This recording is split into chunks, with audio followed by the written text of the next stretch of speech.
1. novembrová sobota patrila predovšetkým hádzanej.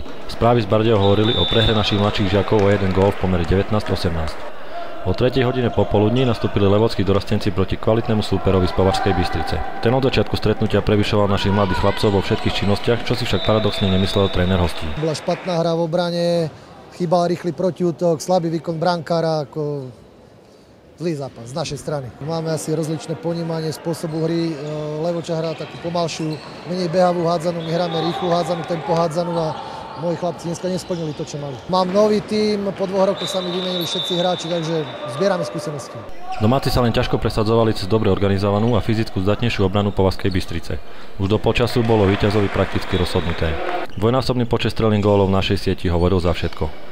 Druhá polovica stretnutia sa navlas podobala tej prvej. Považsko-Bystričania trestali našich rýchlymi protiútokmi. Náskok narastal a sa zastavil na konečných 16:32 v prospech hostí. Ľubo Strapko bol jediný, kto sa dokázal presadiť proti vyšším hráčom supera a nastriedal im 11 gólov. 3 góly pridal Antal a po jednom zásahu si pripísali Babej a Jurčišin. Považská Bystrica je špičkové družstvo so širokou základňou.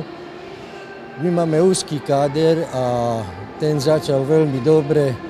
Prvých 15 minút hrali dobre, ale potom sa jasne ukázala preváha, hlavne v tom, že je široký káder. A družstvo Považskej Bystrice má veľmi dobrý káder z vrchu tabuľky.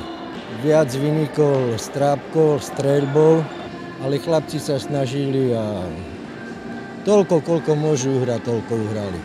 Najbližší zápas odohrajú naši chlapci 13. novembra v Trebišove.